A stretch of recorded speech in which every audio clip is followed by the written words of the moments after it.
A decisão do ministro Cássio Nunes Marques de liberar a realização de cultos no Brasil, mesmo diante do quadro mais brutal da pandemia que estamos vivendo neste momento, gerou muitas repercussões em todo o Brasil, nos meios políticos, inclusive nos meios jurídicos. Vários são os magistrados, os advogados de grande coturno que discordam da decisão do ministro Cássio Nunes Marques. E há, inclusive, setores da imprensa que atribuem a sua decisão a uma influência nefasta do presidente Jair Bolsonaro. Pelo menos é o que eles colocam, é o que eles dizem.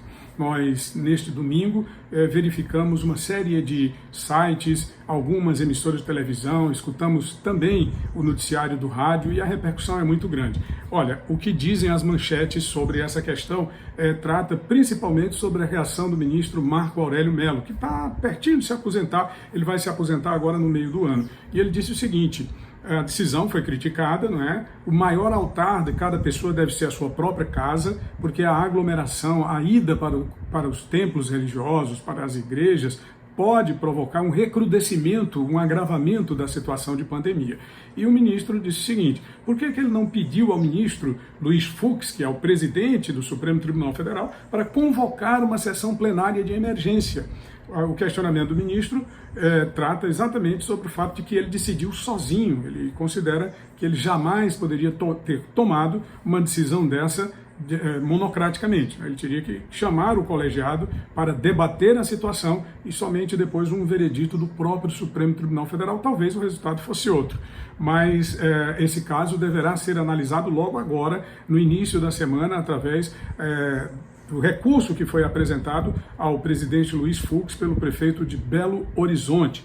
O caso é o seguinte: o senhor Calil, ele a princípio declarou que não iria cumprir a medida determinada pelo ministro Cássio Nunes Marques. Segundo ele, seria afrontar a situação que todos estamos vivendo. O risco será agravado. Mas no próprio sábado ele fez essa declaração e já no domingo ele foi intimado pelo ministro a cumprir a decisão, uma vez que vários representantes de religiões do Brasil apelaram, notificaram o ministro dessa decisão do prefeito, que também foi repercutida pela imprensa. Nem precisava eles terem ido ao ministro, os próprios jornais e televisões já haviam informado a decisão do prefeito Calil.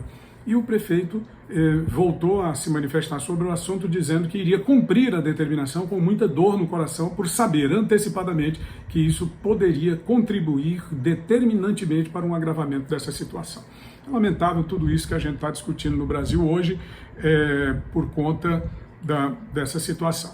A situação é muito grave, realmente ainda não há sinais de que ela esteja próxima de terminar, a situação da pandemia, e tampouco pode ser analisada sob o prisma de um único ministro do Supremo Tribunal Federal ou como uma questão meramente jurídica. Acredito que determina-se em face do pensamento das forças científicas do planeta e do próprio país, que é o que menos se ouve. Está havendo muita política, tanto em nível de presidência da República, quanto em nível de governos estaduais. E olha, pessoal, uma coisa não tem nada a ver com o dinheiro que foi mandado pela presidência da República para governadores e prefeitos. Isso aí precisa ser investigado pela Polícia Federal, sem nenhuma dúvida. Mas não se pode absolutamente pairar dúvida sobre a manifestação de um ministro do Supremo, porque o que foi dito, o que foi colocado, o que está sendo colocado é que o ministro Cássio Marques, com a sua decisão, atende a um posicionamento que vem sendo manifestado pelo presidente da República, que é abrir, ele tem se manifestado, claro, contra o lockdown, que de fato é uma medida dura, é uma medida que tem prejudicado por demais a economia brasileira, mas por outro lado existem as observações feitas pelo setor científico, pelo setor da saúde, pelas autoridades sanitárias.